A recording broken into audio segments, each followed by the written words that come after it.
시청자 여러분, 오늘은 조금 신비로운 이야기를 준비했습니다. 아직도 현역으로 활동하며 여러 차례의 변곡점을 정확히 짚어온 한 예언가가 있는데요. 그가 이번에는 리플의 가격 변화에 대해 의미심장한 암시를 남겼다고 합니다. 먼저 이 예언가가 과거에 어떤 장면들을 정확히 포착했는지부터 말씀드리겠습니다. 늦가을 평일 새벽, 대도시 철도 운영센터가 첫 차 출고를 앞두고 있던 날의 일입니다. 기상은 온화했고 수요 예측도 평이했으며 변전소 점검 역시 계획상으로는 문제 없다고 기록되어 있었죠. 그런데 예언가는 이렇게 말했습니다. 금속의 숨이 2번 끊깁니다. 서쪽 선로를 먼저 비우고 박자를 늘리십시오. 그리고 4번째 칸의 힘을 낮추십시오. 다음 날 5시 40분대 인접 변전소의 스위칭이 겹치며 전차선 전압이 2차례 미세하게 꺼졌다 켜지듯 요동쳤고 회생제동이 동시에 몰리던 시간대라 보호개전기의 한계치에 근접하는 순간이 나타났습니다. 운영팀은 권고대로 서쪽 구간에 예비 편성을 돌려 여유를 만들고 출고 간격을 90초 늘려 부하 피크를 분산했으며 4번째 칸의 회생제동 커신을 한 단계 낮췄습니다. 그 결과 트립 없이 전 구간이 안정화되었고 출근길 혼잡도는 크지 않은 변동 안에서 마무리되었습니다. 그날을 겪은 관계자들은 지금도 우연이라는 말을 쉽게 꺼내지 못합니다. 보호 개전, 무효 전력 보상, 변전소 간 부하 이전 계획이 있었지만 2번의 짧은 전압 낙폭과 회생제동의 공진 같은 박자 꼬임 앞에서는 완벽하지 않았던 것이죠. 예언가가 주문한 대로 박자를 늘려 헤드웨이를 조정하고 특정 칸의 제동 위상을 낮춘 덕분에 부하가 한 점에 모이는 순간을 무사히 흘려보냈다고 당시 관제는 회상합니다. 또 하나의 적중 사례가 있습니다. 한겨울 끝자락 이동통신사의 동기망과 금융권 100번이 대규모 점검을 앞두고 있던 시기였습니다. 예언가는 이렇게 말했습니다. 해가 보이지 않아도 하늘이 한번 크게 들이쉽니다. 시계는 잠시 풀어두고 오래된 심장에 기대십시오. 정오의 숨은 건너뛰십시오. 처음엔 상징적인 문장이라며 웃어넘기는 이들도 있었지만 그 주 중반 태양활동지수의 급반등과 함께 전리층 섭동이 커지며 GNSS 시간 동기가 순간적으로 흔들렸고 정오 무렵 일부 구간에서 PTP 동기 홀드오버 전환 지연으로 패킷 지연 재전송이 발생하기 시작했습니다. 그 말을 듣고 선제적으로 기종국 일부를 루비듬 홀드오버로 전환하고 정오 전후의 비필수 동기 업데이트를 건너뛴 사업자는 코어망의 세션 드롭과 결제 승인 지연을 피할 수 있었습니다. 문학적 비유 뒤에 숨어있던 메시지는 결국 시간 신호의 위상 흔들림과 홀드오버 타이밍에 대한 경고였습니다. 이후 현장에서는 철도 측에서 회생제동 동조 구간을 재설계하고 스위칭 시간표와 첫 차 출고 간격을 연동하는 박자 분산 운용을 도입했습니다. 통신금융권에서는 GNSS 단일 의존도를 낮추기 위해 TEC 지표와 KP 지수를 모니터링에 포함하고 정오 전후의 업데이트 윈도를 유연화하는 표준이 마련되었습니다.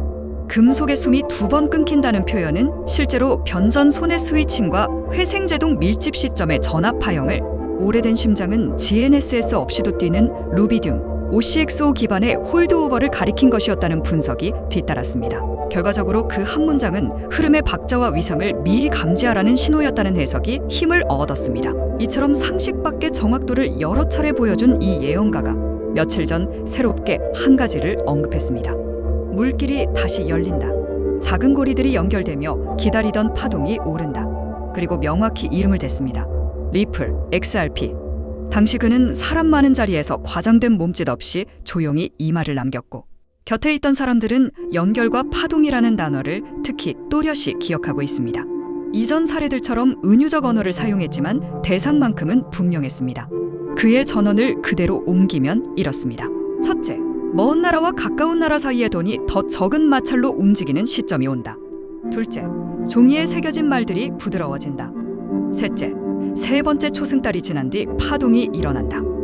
다소 시적인 이 세 문장을 현실 언어로 풀어보자면 이렇게 해석할 수 있겠습니다. 그는 늘 3가지 힌트를 남기곤 했는데 첫 단서는 방향, 2번째는 환경, 3번째는 시간에 관한 것이었습니다. 이번에도 그 틀이 크게 다르지 않아 보입니다. 먼 나라와 가까운 나라의 돈이 더 적은 마찰로 움직인다. 이 말은 국경 간 송금, 교차 통화 정산, 그리고 실물 비즈니스에서의 결제 인프라가 점차 효율을 높이는 구간을 가리키는 표현으로 들립니다. 리플의 핵심 서사가 바로 빠르고 비용 효율적인 이전이기 때문에 해당 흐름이 강해질수록 XRP의 존재감이 부각될 수 있다는 뜻으로 읽힙니다. 예컨대 해외 지급 결제의 처리 시간 단축, 수수료 개선, 중개은행 의존도 감소 같은 변화가 실제 수치로 확인될 때 마찰 감소라는 말은 비로소 데이터로 증명됩니다. 특히 중소금융기관이나 핀테크 기업의 도입 확산은 체감 변화를 가장 빠르게 보여주곤 합니다. 종이에 새겨진 말들이 부드러워진다. 이 말은 규정과 문서, 즉 정책 제도권 언어의 변화 가능성을 암시합니다. 표현이 완화되고 해석의 여지가 늘어날 때 시장은 불확실성 감소라는 하나의 신호를 읽습니다. 물론 제도 변화는 단정해서는 안 되며 실제 문서가 확인되어야 합니다만 예언가는 늘 이렇게 언어의 온도를 통해 타이밍을 가늠하곤 했습니다. 법령, 가이드라인, 업계 표준 문서에서 강경한 어휘가 조건부 허용, 명확한 범인의 적용 같은 표현으로 바뀔 때 심리는 빠르게 안정되는 경향이 있습니다. 세 번째 초승달이 지난 뒤 파동이 일어난다.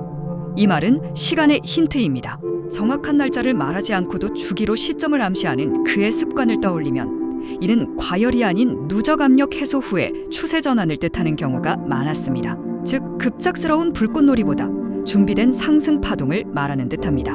실전에서는 작은 반등과 조정이 몇 차례 반복된 뒤 거래량이 응집되고 마지막으로 저항선 인근에서 체력 테스트를 거친 다음에야 추세가 바뀌는 모습을 자주 보게 됩니다. 초승달이라는 은유는 그 누적 과정을 상징적으로 표현한 것으로도 해석됩니다. 그런데 여기서 그동안 이 예언가가 보여준 예언 적중률 때문에 이 예언가가 리플에 대해 예언한 것을 실제 지표와 사건의 연쇄로 해석하려는 시도가 전 세계에서 이어졌습니다. 여러 경제학자와 퀀트 연구자들이 연결과 파동이라는 단어를 키워드로 삼아 데이터 백테스트를 진행했고 그 과정에서 거시미시 지표를 함께 엮은 복합 모델을 만들었습니다. 국경 간 결제 처리 시간, 중개은행 의존도, 환전 스프레드 같은 마찰 지표에 더해 온체인 유입 유출, 대규모 주소의 이동 패턴, 오더북 심도와 스프레드 압축, 파생 시장의 베이시스와 펀딩 레이트까지 한 화면에서 겹쳐보며 시점을 탐색한 겁니다. 여기에 정책 문서와 규제 발언을 문장 단위로 분해해 언어의 온도를 수치화하는 작업도 병행했는데 강경 어휘가 완화되는 구간과 변동성 축소가 겹친 뒤 유동성 공급 곡선이 급격히 기울어지는 순간에 첫 파동이 터지는 경향이 반복적으로 검출되었다고 합니다. 즉 여러 변수가 동시에 특정 임계값을 넘을 때 연결이 실무지표에서 가시화되고 그 직후 파동이 가격 탄력으로 표면화되는 패턴이 확인되었다는 겁니다. 약간 복잡하게 설명을 했지만 쉽게 말하자면 이 예언가가 예언한 리플의 폭등 시점을 소수의 경제학자들과 퀀트 연구자들이 아주 높은 신뢰도로 얻어냈다는 겁니다. 놀라운 점은 이 리플의 폭등 날짜와 시간대가 한동안 실명으로 공개되었다가 곧바로 비공개로 전환되었다는 사실인데요. 처음 공개되었을 때는 리플의 폭등 시작 날짜와 가격대 그리고 예상 목표가까지 적혀 있었지만 군중 심리를 자극할 수 있다는 우려로 인해 자료는 빠르게 내려갔습니다. 그런데 정말 다행히도 저는 그 당시에 이 예언가의 예언에 대해 흥미롭게 찾아보다가 운 좋게도 그 정보가 닫히기 직전에 리플 폭등 시점을 확인할 수 있었습니다. 그래서 오늘 그 시점을 우리 구독자분들과 나누려 합니다. 다만 영상이라는 공개된 공간에서 그대로 언급하는 것은 오해와 과열을 부를 수 있고 악용의 소지도 있어 신중해야겠죠.